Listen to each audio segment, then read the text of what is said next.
ہمارے چینل کو سبسکرائب کر بیل آئیکن ضرور پریس کریں ہماری لیٹسٹ ویڈیو۔ برادران ملت اسلامیہ السلام علیکم ورحمۃ اللہ وبرکاتہ۔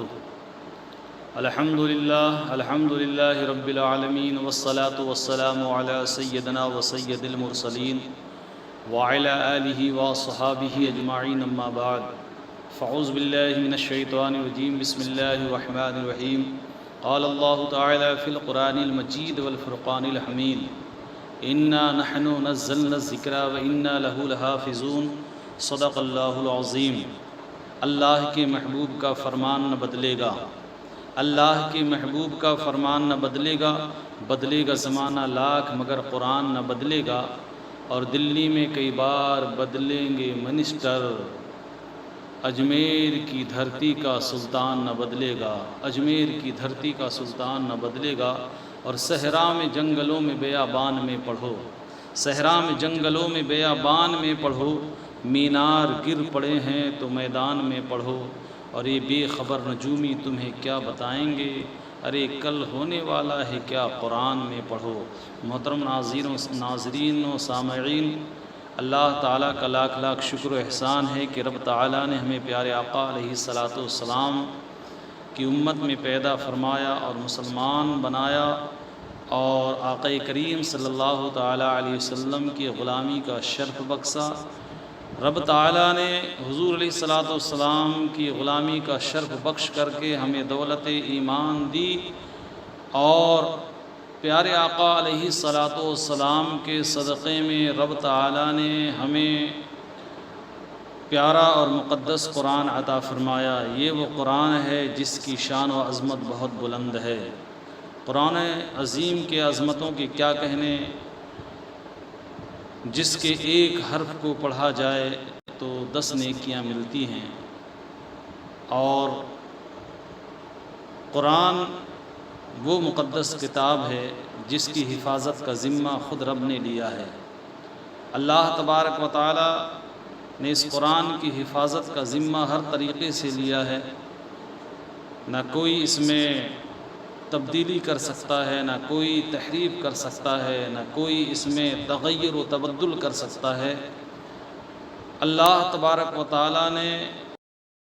اس کی حفاظت کا ذمہ خود ہی لیا، اور اس کا خود وہ نگہبان ہے۔ جیسے کہ رب تعالیٰ قرآن عظیم کے پارہ نمبر 14 رکوع نمبر 1 سورۃ الحجر میں رب تعالیٰ فرماتا ہے انا نحن نزلنا الذکر وانا لہ لحافظون، بے شک ہم نے نازل کیا یہ قرآن، اور بے شک ہم خود اس کے نگہبان ہیں۔ جو جس قرآن کا نگہبان رب ہو اور جس کی حفاظت کا ذمہ وہ رب قدیر لے، جس کے کن کہنے سے نیست کو ہست اور عدم کو وجود ملا، جس رب کی شان ان اللہ علی کل شیء قدیر ہے، پھر دنیا کی وہ کون طاقت ہے، پھر وہ کس کی ہمت و جرأت ہے جو قرآن کے ایک حرف اور ایک نقطے کو یہاں سے وہاں کر دے۔ پچھلی تاریخیں پڑھیں تو بھی معلوم ہوتا ہے کہ قرآن کی آیتوں پر، قرآن پر منافقین نے شک کیا، کفار مکہ نے شک کیا، تو اللہ تعالیٰ نے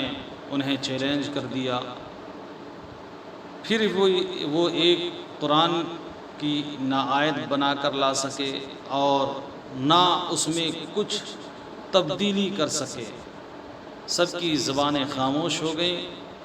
اور اس کے بعد کی تاریخیں پڑھیں تو ممالک پر قرآن پڑھنے پر پابندیاں لگائی گئیں، روس جیسے ممالک پر قرآن پر پابندی لگائی گئی، مسلمانوں کو روکا گیا، حتیٰ کہ یہ حکم جاری کر دیا گیا کہ اگر کسی کے گھر پہ قرآن ہو یا کسی کے ہاتھ پر قرآن ہو اور وہ قرآن پڑھے تو اس کو قتل کر دیا جائے، اس کو سخت سزا دی جائے۔ لیکن یاد رہے کہ کتابی شکل میں تو اس پر پابندی لگا دی گئی کہ کوئی اپنے ہاتھ پر قرآن نہیں رکھ سکتا، کوئی اس کو لے کر پڑھ نہیں سکتا، لیکن قرآن عظیم کا یہ عظیم معجزہ ہے کہ رب تبارک و تعالی نے اس قرآن کو مومنین کی سینے پر محفوظ کر دیا ہے۔ سینکڑوں حافظ قرآن تھے پابندی تو لگا دی گئی، لیکن قوم مسلم اور امت مسلمہ کے بچے ان حافظ قرآن سے جا کر کے قرآن پڑھتے۔ لوگوں نے جتنی پابندیاں لگائی، حکومتوں نے جتنی پابندیاں لگائی، لوگ اتنا ہی زیادہ حافظ قرآن بنتے رہے۔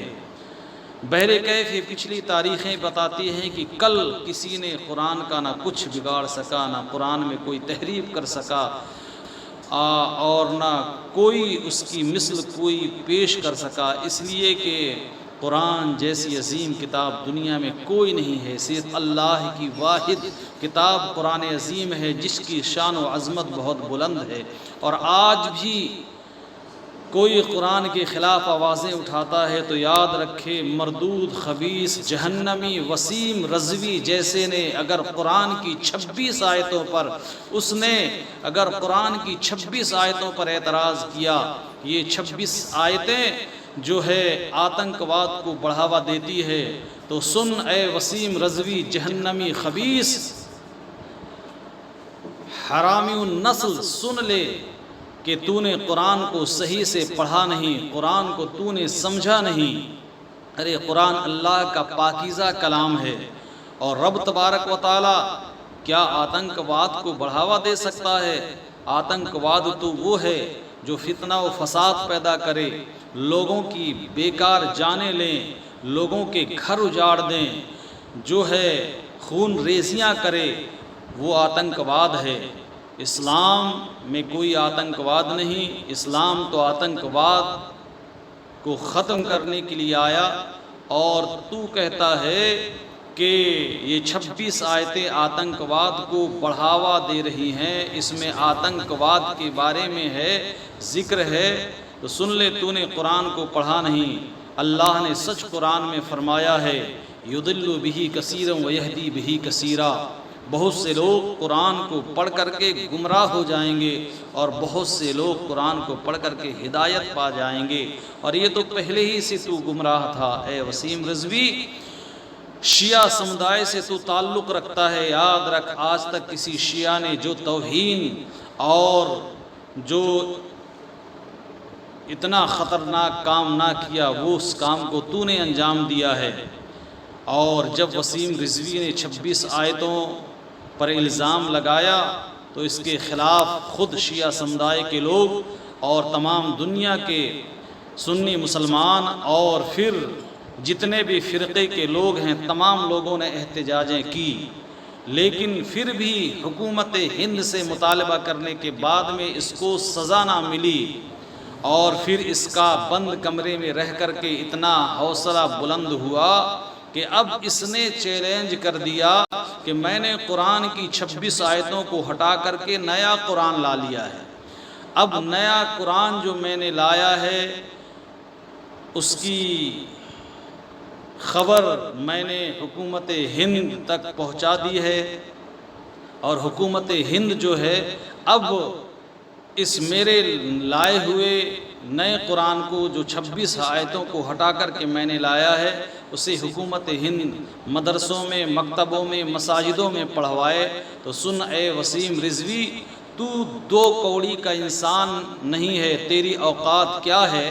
کل بڑے بڑے کفاروں نے قرآن عظیم کے ایک نقطے، ایک حرف، ایک شد مد زیر و زبر کو ہٹا نہ سکا، کوئی قرآن کی تحریف نہ کر سکا، کوئی قرآن کو بدل نہ سکا۔ تیرے کرنے سے کچھ نہیں ہوتا، یاد رکھ ہزارہ سینے میں آج اللہ نے مومنین کے سینے پر قرآن کو محفوظ کر دیا ہے۔ قرآن کے بارے میں جتنا گندا خیال رکھو گے اتنا ہی گمراہیت کے گڑھے میں گرتے جاؤ گے۔ ابھی بھی وقت ہے اے وسیم رضوی، تو توبہ کر لے، اور توبہ کر کے سنی صحیح العقیدہ مسلمان بن جا تو تیری خیر ہے، نہیں تو قبر و حشر میں تیرے لیے خطرناک انجام ہے۔ آج جب اس نے یہ کہا کہ میں نے نیا قرآن لا لیا ہے، اب میں اپنے ملک کے ان مسلم لیڈروں سے، ان مسلمان امیروں سے، ان دین کے بڑے بڑے ہمارے علماء کرام سے یہی گزارش کروں گا کہ پھر اس کے خلاف ایسی احتجاج کی جائے اور حکومت ہند سے مطالبہ کیا جائے کہ اس خبیث مردود جہنمی کو سخت سے سخت سزا ملے اور اپنے اس انجام تک یہ پہنچے کہ دنیا دیکھے، تاکہ دوبارہ کوئی یہ جرأت اور کوئی یہ ہمت نہ کرے کہ قرآن کے خلاف آواز اٹھائے اور پھر ایسی کوئی حرکتیں کرے۔ آج انہوں نے قرآن کے خلاف آواز اٹھا کر کے کروڑہ کروڑ مسلمانوں کے دلوں کو اس نے دکھایا ہے، اور میں تو عرض کروں گا کہ اس کے فریب سے لوگ بچیں اور کھلی طور پر اس کا احتجاج کریں۔ اللہ نے قرآن میں وعدہ فرما دیا ہے، پارہ نمبر 14 رکوع نمبر 1 سورۃ الحجر، اِنَّا نَحْنُ نَزَّلْنَا الذِّكْرَ وَإِنَّا لَهُ لَحَافِظُونَ۔ رب فرماتا ہے بے شک ہم نے نازل کیا یہ قرآن اور بے شک ہم خود ہی اس کے نگہبان ہیں۔ جس قرآن کا نگہبان رب ہو، جس کو نازل کرنے والا وہ رب قدیر ہو، تو پھر کس کی طاقت و ہمت و جرأت ہے جو اس میں کچھ تحریف اور تبدیل لا سکے۔ اللہ تعالیٰ اس مردود خبیث جہنمی وسیم رضوی کو اپنے اس برے انجام تک پہنچائے اور اس کے مکر و فریب سے اللہ تعالیٰ سبوں کو محفوظ رکھے۔ السلام علیکم ورحمۃ اللہ تعالیٰ وبرکاتہ۔